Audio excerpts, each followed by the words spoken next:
The sound of footsteps on the street below felt like daggers piercing my soul. I had always had my grievances with my husband, but never to this extent.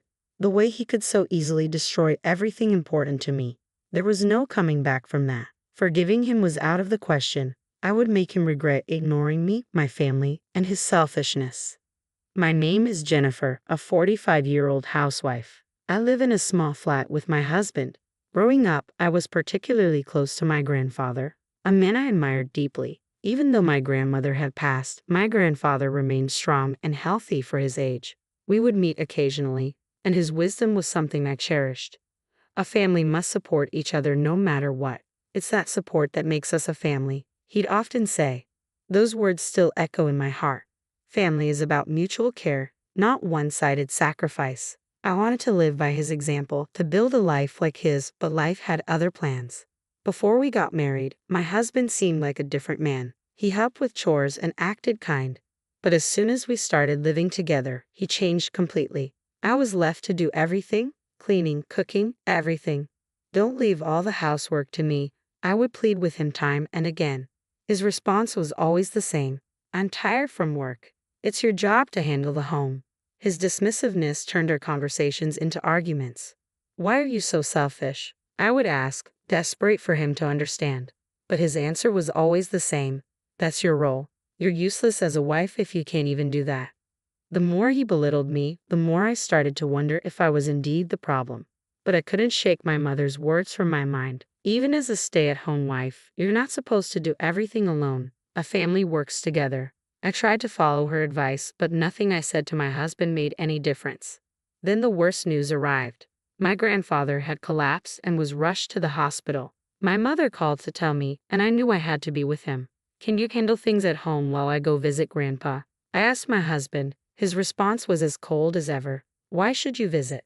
You're the wife. Your place is at home. His words stung.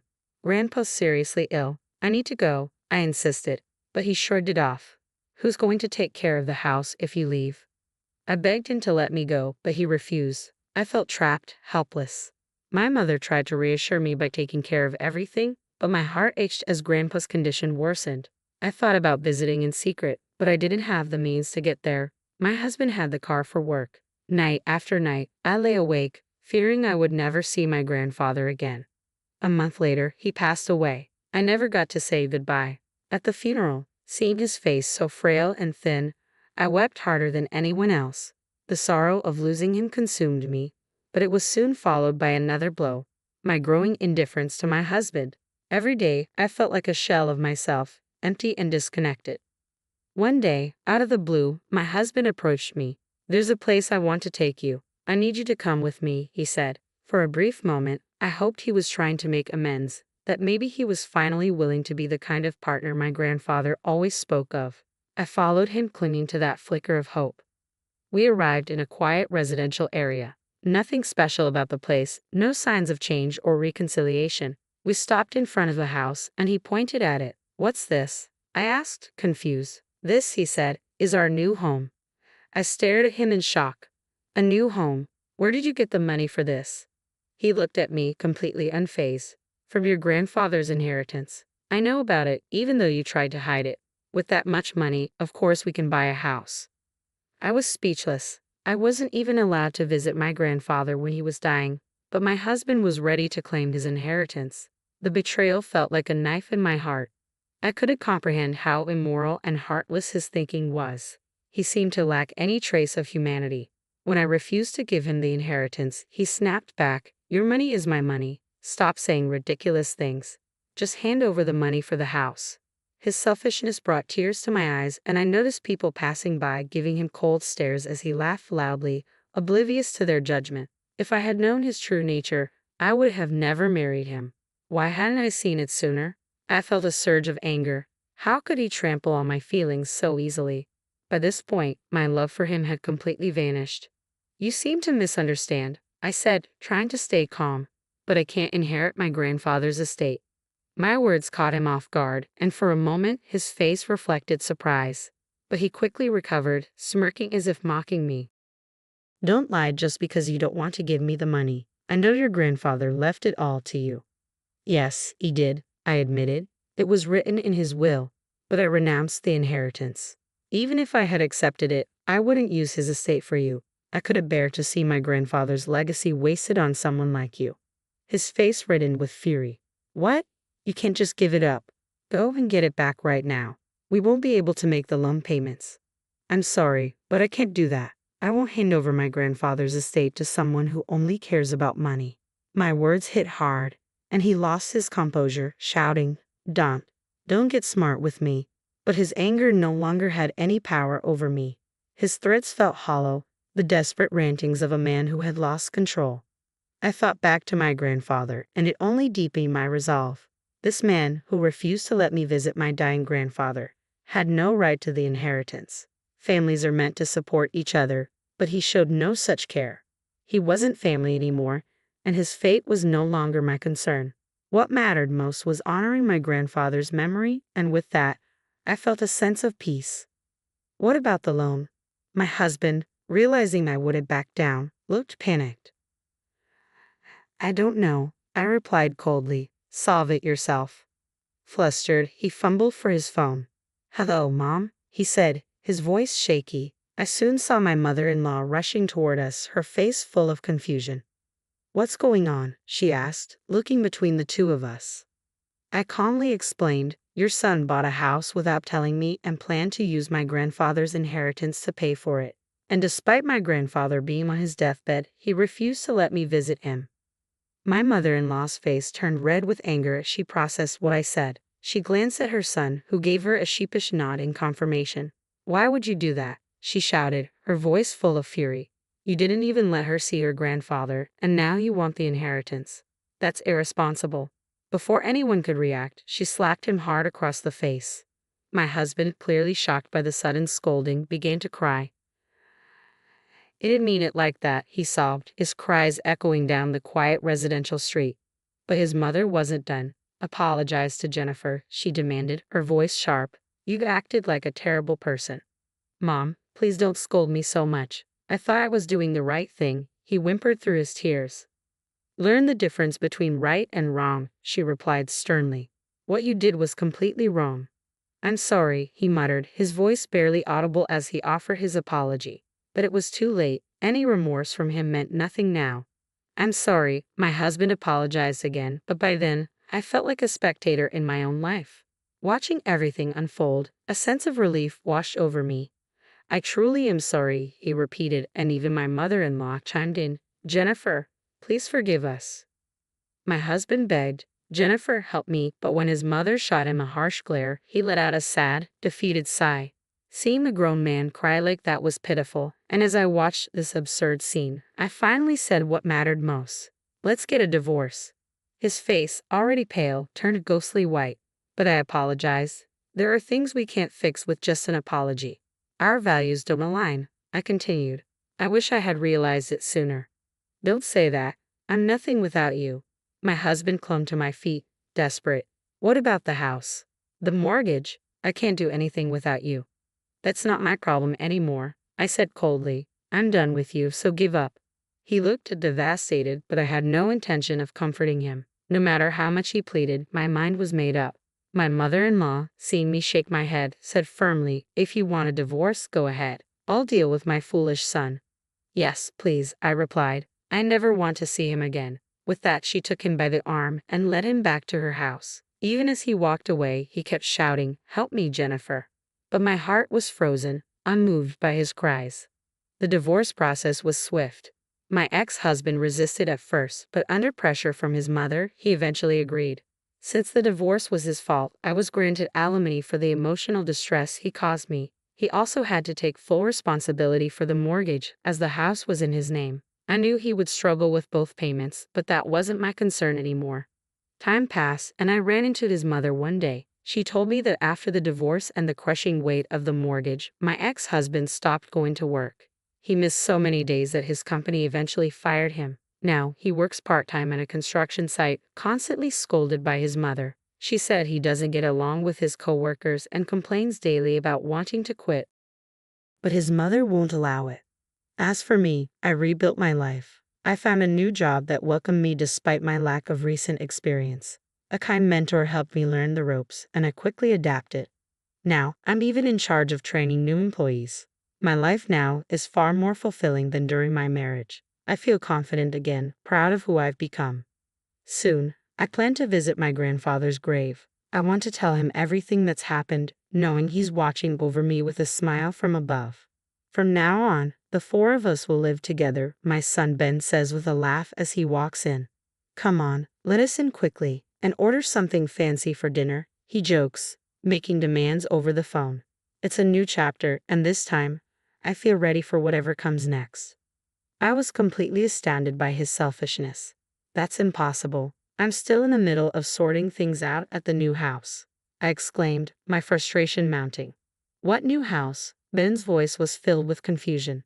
In the background, I could hear his wife, Kate, sounding furious. You can't always have things your way.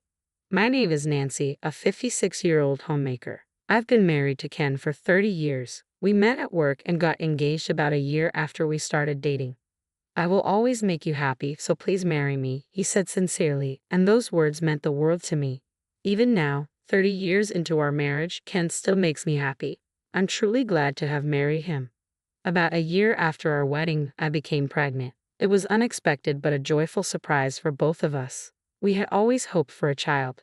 We named our son Ben. He was an adorable baby, and we cherished him, raising him with all our love. As he grew older and started to speak, our days became even more joyful, filled with his laughter and innocent mischief. Time flew by, and soon Ben was ready to start elementary school. We hoped he would make many friends and excel in his studies. However, things didn't go as smoothly as we hoped. As soon as Ben started school, he began causing trouble. He was always lively and mischievous at home, but his behavior at school seemed out of control. He disrupted classes and made his classmates cry with his selfishness.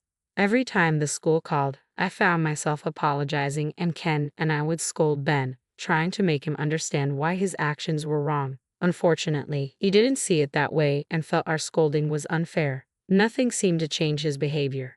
Ben struggled with his studies, unable to concentrate, and his teachers often pointed out his poor grades. We worried about our parenting and tried everything from tutoring to private lessons, but his grades remained poor. In middle school, the issues continued. He frequently disrupted classes and once even injured another child, which led us to apologize to the child's family. Ben was clearly seen as a problematic student at school. Whenever I attended open house or parent-teacher conferences, I noticed that other parents avoided me, making it difficult to make friends. It was a tough time for our family. Despite these challenges, Ben managed to advance to high school. Ken and I hoped he would graduate successfully. We allowed Ben to take up a part-time job, but only on the condition that he continued to study diligently. He often spent his allowance too quickly, so we provided him with only a modest amount, hoping he would learn to manage his finances better. Earning his own money seemed to make him very happy, and he worked almost daily at his part-time job, earning a considerable sum for a high school student. Remarkably, he kept his promise and did not neglect his studies. He worked hard even in subjects he found challenging, and as a result, we no longer received any calls from his school about his behavior. Ken and I were amazed by this sudden change in Ben. However, despite his hard work, Ben spent all his earnings and had no savings. He bought numerous luxury items, and his wallets and bags were more expensive than mine, which shocked me. Eventually, Ben graduated from high school, an achievement that once seemed almost impossible. Moreover, he was offered a full-time position at the grocery store where he had worked part-time for 3 years. His securing a stable job was a great relief for us as his parents. When Ben got the job, he decided he wanted to move out to live independently and freely. Although I felt a pang of sadness at the thought of him leaving home, considering all the effort we had put into raising him, I also understood his desire to spread his wings and find his own path. I also recognized that Ben was now a grown man, and seeing him work hard was a good thing, or so I believed. After Ben moved out, he rarely returned home. We had hoped he would come back at least for Christmas, but he didn't. It was his first year living on his own, so maybe he wanted to enjoy the freedom. Although it was disappointing, Ken and I didn't push him. We assumed that future holidays would just be the two of us. However, as time passed, there were still no signs of Ben returning. He didn't come home during the summer vacation or any other time, and there was no contact from him. Worried about his safety, we tried to reach out. After several attempts, he finally answered the phone. What? You're being annoying. What do you want? Ben responded, clearly irritated. Ben, we were worried about you. You haven't come home or contacted us since you left, I said, feeling both relief and frustration. You're calling me repeatedly just for that. I'm fine, he replied dismissively. It's not just that. We were really worried. Can't you come home at least once a year? I pleaded. Fine, I get it. I'm hanging up now, Ben said and quickly ended the call. I wasn't sure if he didn't understand how much parents worry or if he was just being self-centered. Either way, I was relieved to know he was safe, even if it was a small comfort. After that, Ben rarely returned home, and we nearly gave up hope of seeing him again. Then, about 5 years after he had moved out, he suddenly appeared at our doorstep. Mom, Dad, it's been a while. Ben greeted us casually. Ben? You're here so suddenly. Is something wrong? I asked, surprised by his unexpected visit. Something wrong? Didn't Mom tell me to come back? He replied. That's true, but you could have at least informed us beforehand. Sorry, but you're happy to see me, right? He said, brushing off my concerns. Yes, of course. Have you been well? You haven't contacted us at all. Okay, Dad. No lectures, please. I'm fine. I came today because I have something important to tell you. Something important? I asked, feeling a sense of unease. Actually, I'm getting married, Ben announced, casually dropping the bombshell. Married? Ken and I were shocked. Yeah, relax. I'll bring my fiancée next week. You can meet her, Ben said nonchalantly. Of course, but getting married so soon. You're only 23, Ben, I said, still trying to process the news. People get married at this age all the time, he responded confidently. As if his sudden visit wasn't surprising enough, this news left us completely stunned. A week later, Ben returned with his fiancée Kate. She was 21, 2 years younger than Ben, and she fit the image of a modern young woman, flashy and confident. They had met at the grocery store where Ben worked and decided to get married. Are you sure you want to get married so young? I asked, feeling concerned. Well, actually, Kate began, her voice softening, I'm pregnant. That's why we need to get married. Pregnant? I blurted out, caught off guard by yet another revelation. Didn't I mention it? Ben asked, clearly having forgotten to tell us about this important detail. We hadn't heard anything about it, Ken said, looking as shocked as I was. So, you're getting married because of the pregnancy? I asked, still trying to wrap my head around everything. Exactly. We want to have the wedding before Kate's belly becomes noticeable, Ben explained. The conversation moved quickly, and we struggled to keep up. Then Ben made a request that floored us even more. Actually, we need to pay a deposit for the wedding venue soon, and we're a bit short. Can you guys cover it? What? Ken and I were speechless. After all the shocking news, now he was asking for financial help. We can't just come up with money like that on such short notice, I said, trying to remain calm. Well, we're in trouble too. We've already invited friends to the wedding, Ben said, visibly upset. That's putting the cart before the horse, Ken said, frustrated. Ben and Kate looked hurt. I didn't think my parents would be so heartless. You're okay with us being sad because we can't have our wedding? Ben said, his voice laced with disappointment. That's not what we mean, Ben, I said softly. Then as parents, shouldn't you at least cover the wedding expenses? Ben asked, his frustration growing. Though it felt unreasonable, we didn't want to ruin their important day. Reluctantly, we agreed to prepay the wedding expenses, draining $113,000 from our savings. It was exhausting, both mentally and physically, but seeing Ben and Kate happy made us accept the situation. The meeting with both families went well, and Ben's wedding was a beautiful ceremony. We were relieved it had gone smoothly. After Kate gave birth, however, a new problem arose. The couple wouldn't let us see our grandchild Mike. When we tried to visit the hospital, Ben told us Kate was too tired and needed rest. That seemed reasonable, so we waited. Months passed, and still, Ben didn't initiate contact. Every time we reached out, we were told it wasn't a good time to meet Mike. We felt uncomfortable with how distant Ben and Kate had become, but they didn't forget to remind us about the birth celebration gift. They never visited, and their home address remained a mystery to us. It wasn't until a year later, during the Christmas holidays, that we finally met Mike. They visited briefly, just for a short talk at the front door, and we got to hold Mike only once.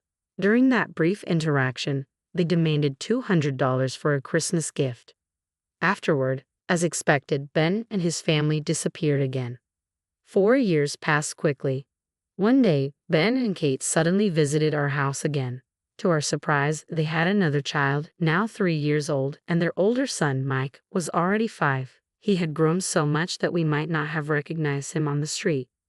"Why are you here today?" Ken asked, sensing that something was off. I couldn't truly rejoice at seeing our grandchildren's faces after all these years, especially since Ben and Kate had shown up unannounced. After cutting ties with us for so long, I was suspicious of their sudden reappearance. My instincts told me this wasn't good news. Then Ben dropped the bombshell. "We're planning to move in here," Ben announced as if it were the most natural thing in the world. "Are you serious? You mean, live together?" I asked, trying to process the shock. "Yes, I thought Mom and Dad would be happy. You can be with your grandchildren and me every day," Ben said, clearly believing we'd welcome them with open arms. "But why all of a sudden?" I pressed. "Well, we won't have to pay rent, and you two can help with the kids," Ben replied, proudly revealing his motive.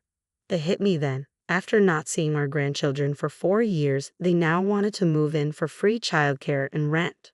I wasn't having it. "It's the same whether we see them now or not," I said, feeling a growing sense of frustration. Ken nodded in agreement. "Exactly. We've been ignored for years, and now we're only good enough when you need something." Ben was furious. "What are you saying? I'm offering to live together. I was even thinking about taking care of you in the future. Anyway, moving in is a done deal." With that, he stormed out with his family, leaving us stunned. We had raised our son, and part of me felt responsible for how he turned out, but Ben was an adult now. He had his own family, and it wasn't our job to step in anymore. Ken and I firmly decided that we would not live with them. However, Ben and Kate were clearly serious about moving in. A few days later, boxes began arriving at our house, sent by Ben. It seemed they were planning to move in by force. Though the boxes were here, Ben and his family weren't yet. They were likely planning to show up later. Ken and I acted quickly. We changed the locks on the house and called a moving company. Luckily, we owned a condo that we'd bought as an investment, and we decided to move there instead. The movers were available the next morning, so we arranged everything swiftly. We transported some of our things ourselves, while the larger items were handled by professionals. We even contacted a real estate agent to start the process of selling the house. We weren't about to let Ben and Kate bulldoze their way into our lives. The next morning, the movers completed the job, and by the time Ben and his family arrived, we were gone. We had managed to avoid their plans just in time. Later that afternoon, Ben called. "Hey, is something wrong?" "No, the question is, what's going on with you?" I replied calmly. Ben half laughed. "We're coming over today. The 4 of us will be moving in." Without waiting for a response, he hung up. Ken and I were concerned. We continued unpacking in our new home. An hour later, Ben called again, sounding confused. "What's going on? Our boxes are outside, the key doesn't work, and I've been ringing the doorbell. Let us in and get dinner ready or order something fancy for delivery." His entitled demands astounded me. "It's impossible," I replied. "We're unpacking at our new house." "New house?" Ben asked, bewildered. "That's right. We decided not to live with you. You sent your belongings without our consent, so we moved to avoid you." "You moved? You couldn't have found a place so quickly. We already had another property. If we had told you, you would have insisted on living together. We had our own emergency plan." Ben fell silent for a moment. I could hear Kate shouting in the background. "That house is already sold, so it's pointless to try and live there," I added. Ben sounded utterly defeated. "You always get your way," he muttered before hanging up. Without hesitation, I blocked his number. Unfortunately, our warnings didn't seem to reach Ben. In a shocking move, he and his family broke a window to enter the house, moving in their belongings as if it were theirs. Naturally, we reported them to the real estate agency, and they were promptly arrested. During the arrest, Ben resisted, shouting, "This is my childhood home. What's wrong with staying here?" The police subdued him, and the entire incident was witnessed by neighbors and passers-by. Some even recorded the scene and posted it on social media, spreading the news far and wide. As a result, Ben was fired from his job the very next day. His reputation was ruined, and following his arrest, his life unraveled. I later heard that he and Kate divorced. She took their children and moved back to her parents' home, where she now works full-time. Her parents, furious about the situation, manage her salary to save for the children's education. As for Ben, I don't know what he's doing now, and frankly, I no longer care. Ken and I believe we've done enough for him. From now on, we're focused on living happily together, just the two of us.